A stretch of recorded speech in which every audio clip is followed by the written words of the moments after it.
Welcome back to AS English. In this video, you can see how to create a sentence very easily. இந்த வீடியோவில் state of being verb மற்றும் காம்ப்ளிமெண்ட்டை எப்படி வாக்கியத்தில் அமைக்கலாம் என்பதை பார்க்கலாம். அவள் ஒரு மருத்துவர்.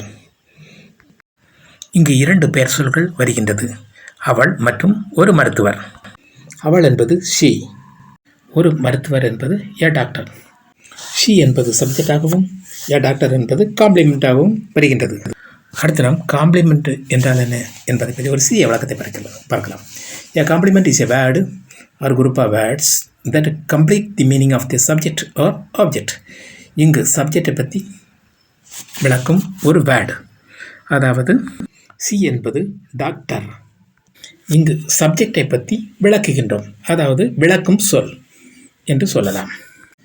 இங்கு விளக்கம் சொல் என்ன? ஏ டாக்டர். அப்படியானால் சி ஒரு டாக்டராக இருக்கிறார்.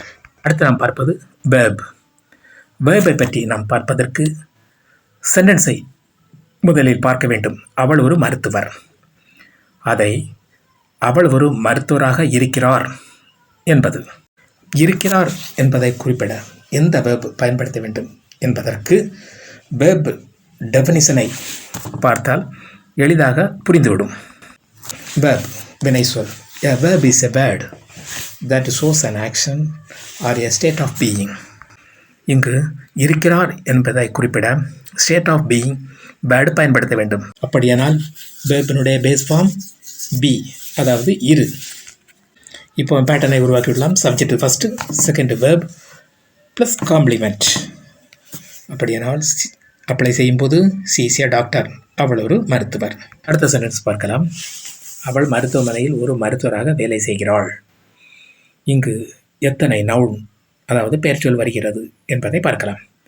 அவள், மருத்துவமனை மற்றும் ஒரு மருத்துவர் ஆகிய மூன்று பெயர்ச்சொல்கள் வருகின்றது.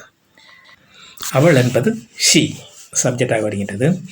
ஒரு மருத்துவர் என்பது ஏ டாக்டர், அது காம்ப்ளிமெண்ட். காம்ப்ளிமெண்ட் என்றால் என்ன? அவளை பற்றி விளக்குகின்றோம். டாக்டராக இருக்கிறாள் என்பதை பற்றி விளக்குகின்றோம்.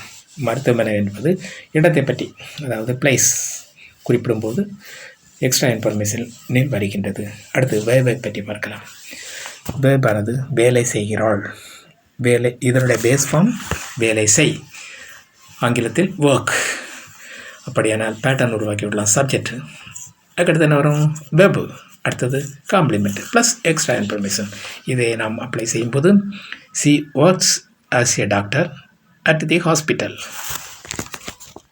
இங்கு ஏ டாக்டர் என்பது ஒரு மருத்துவர். ஆஸ் எ டாக்டர் என்றால் மருத்துவராக என்ற அர்த்தம் வரும்.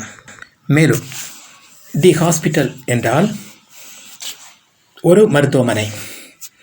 அட் தி ஹாஸ்பிட்டல் என்றால் மருத்துவமனையில் என்ற அர்த்தம் வரும். இப்போது முழு வாக்கியத்தை பார்க்கலாம். She works as a doctor at the hospital.